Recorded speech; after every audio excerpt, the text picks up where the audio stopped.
Well, afternoon, sports fans. How are we doing today? It's about, what is it, 12:24 in the afternoon? Oh, just about 1 o'clock. Wow, okay. Just about that one. It's the 20th of August, 2020, Thursday.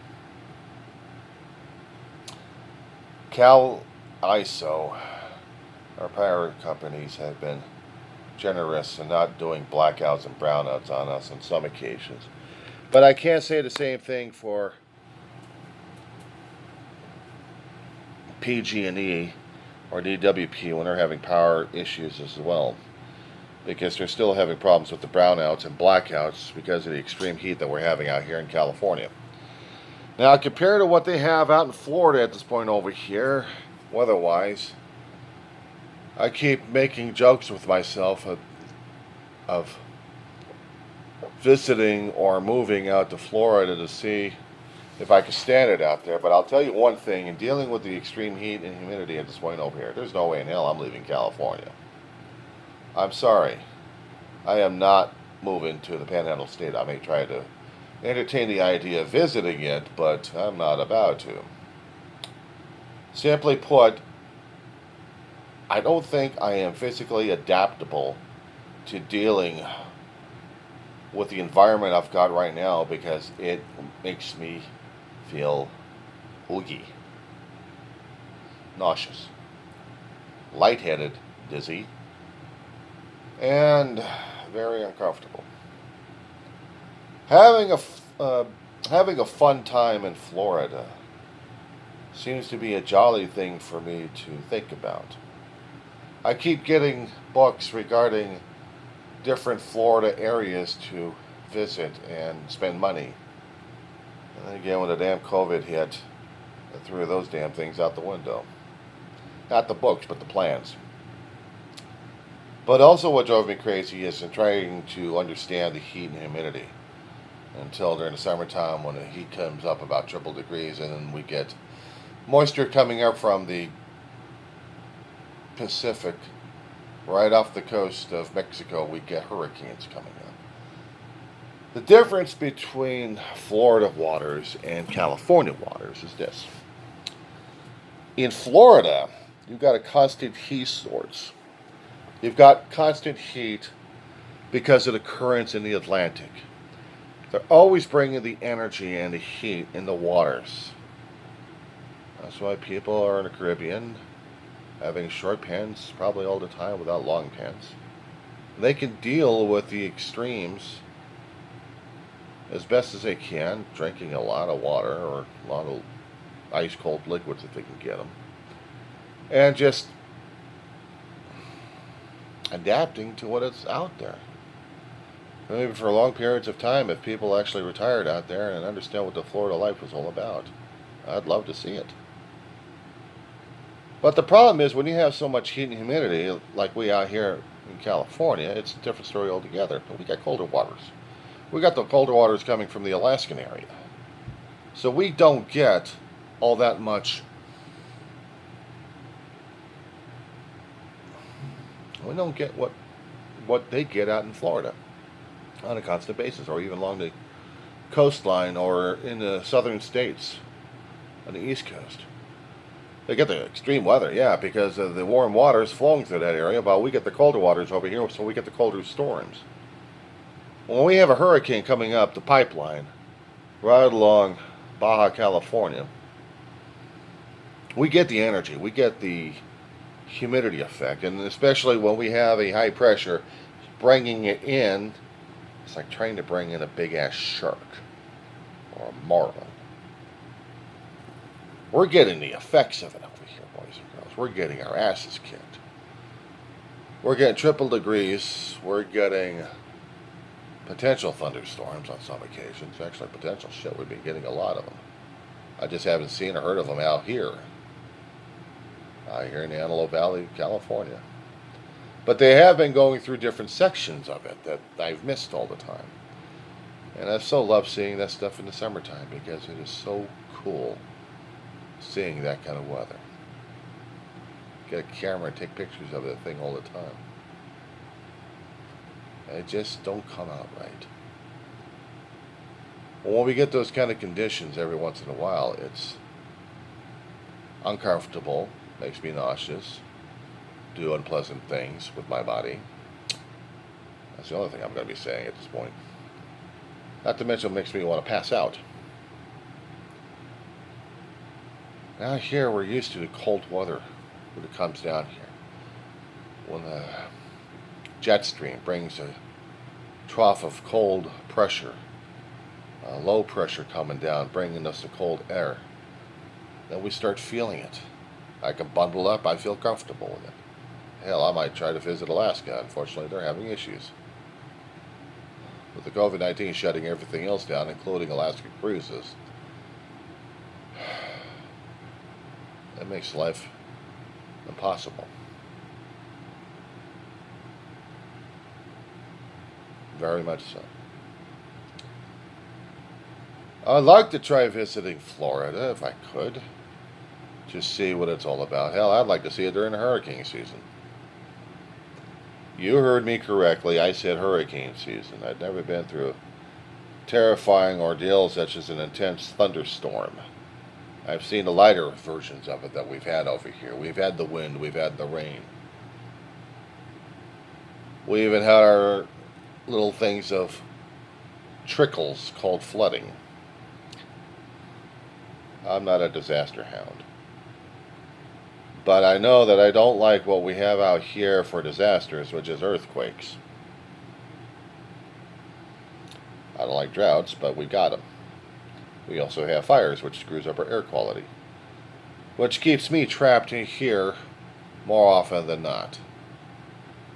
Some days may be nice and pleasant and sunny skies, and we're roasting our asses off in the summertime, triple-degree weather. The next thing I see is plumes of smoke happening around the damn hillsides we've got around us. Some of us call them mountains. Maybe, but they're still hillsides. The hills are alive with a hell of a lot of fires because we had dried brush that hadn't been burned yet. We had to have accidents happening or intentional arsonists, which makes our time very unique out here in California. We've got too many frickin' fires out here. It's not even funny when we have to start draining resources from other states just to fight our fires. We're definitely in trouble. So the only thing I can say right now is to you lovely folks out there in the Gulf Coast, you may be having more fun than we are out here in California and don't even realize it. But then again, I know you probably say, you're your typical California, don't know his asthma hot rock. Well, you're probably right. Then again, I'll probably tell the Floridians, you ought to try living it out here too. We call this place a paradise until we get ourselves fried and droughted. We get fires left and right. An occasional earthquake to shake the hell out of you. We've had some beauties. Past 40 years, we've had a lot of beauties. Actually, past 50 or 60 years, we've had a lot of beauties. Landscaping beauties. Of course, we haven't had the sinkholes. Limestone gets dissolved in your strata down below, creating pockets. Calcium gets worn away. And then before you know it, things get sucked. And there's no way out of them. Geology's a bitch. We don't have that out here. If we actually had it, we haven't had it out here. No, we just burn up our landscape, that's about it. We shake up the place a little bit. We'll have an occasional thunderstorm if we're lucky enough.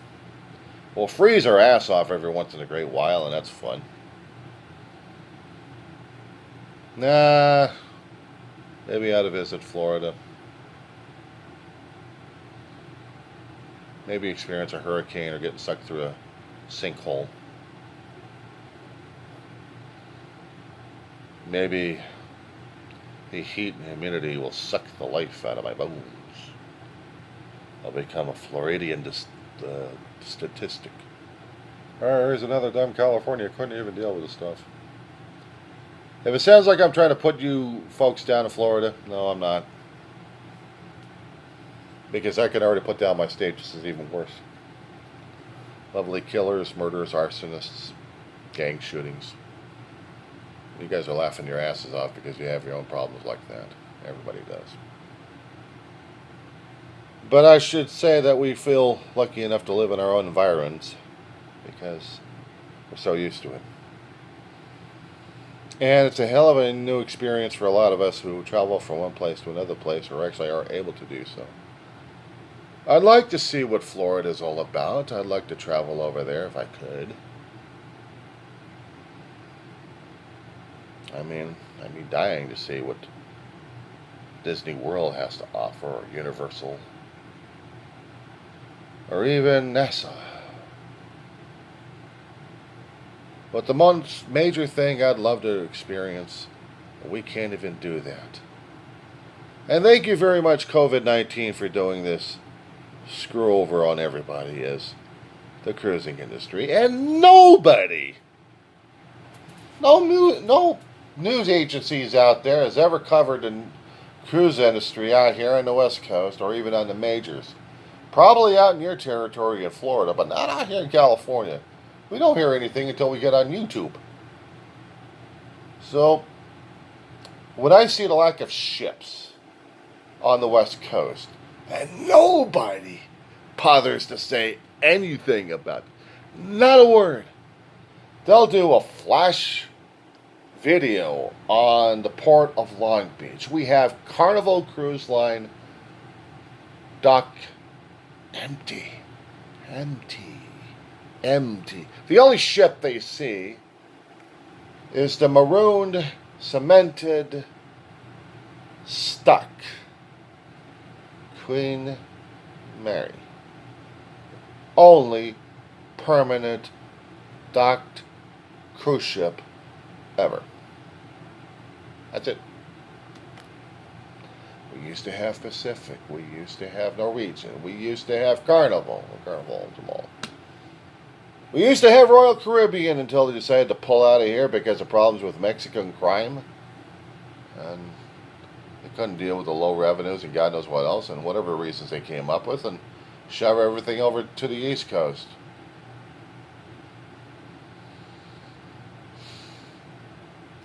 They even scrapped the ship I took my first and only cruise ship on.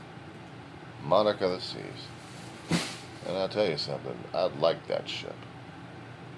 It grew on me. And now she's scrapped. Literally. I had made a video on that one. Tribute. So in conclusion, boys and girls, let us be thankful for the weather we've got right now because it's kicking our ass left and right. It's showing us how vulnerable humans we really are in this world, how out of control we are. It brings us down to a lower level than we keep thinking we should be belonging to. Let us be grateful that we have the heat and humidity to suck the life out of our bones. We have thunderstorms to frighten and shock the living crap out of us. We have hurricanes to make our lives miserable left and right. We have the hidden earthquakes that people keep alluding to, that we have weird weather that draws them out. And that we have fire burning everything else and sending ashes out there in order to choke our lungs out. So let us give thanks to our own stupidity in taking care of Mother Earth, because Mother Earth is kicking our bloody asses. Amen.